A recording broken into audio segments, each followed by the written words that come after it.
চলো ভাত খাবো না, ভাত খেতে মজা আছে, আলু পোড়া কেউ খায়? আমি মাকে বলবো যে মা আমি আজকে ভাত খাবো, তুমি খেয়ে না, আমার আজকে পেটটা ভরা। চলো মাকে এখন করে দেখি। আরে না রে, আরে তো পারি না রে, মন আমার না যে রে, সখীগত বলে মরণের ছাকা।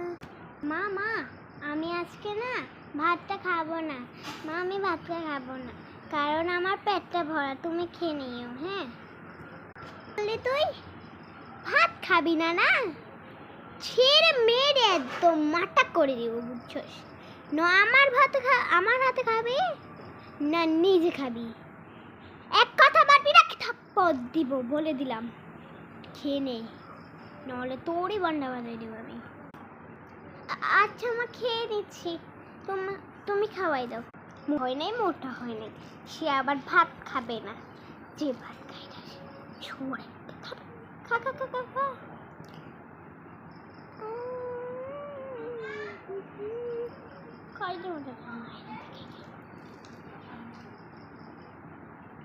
বিনা বলে কতটা দূরে গিয়েছি রে। মা মা আমাকে ভাতটা খেয়ে দাও না, এই বেয়াদবটাকে ভাত খাওয়াই দিতে হবে। আসছি আমি।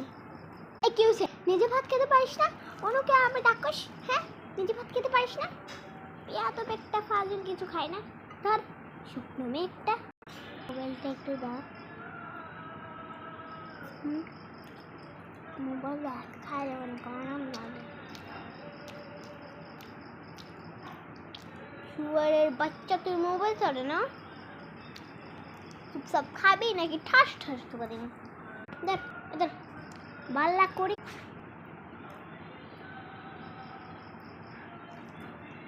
বাদ দুঃখ না।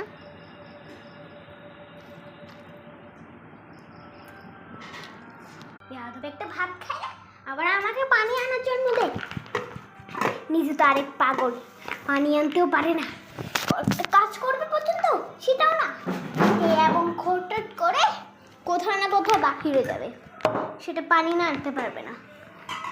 তো একটা আলসি মেয়ে, আলসি মেয়ে তো কিছু করতে পারে না, ভালো লাগে না। এখান দিয়া করে চান্সটা না করে দে, ভালো লাগে। থ্যাংক ইউ মা।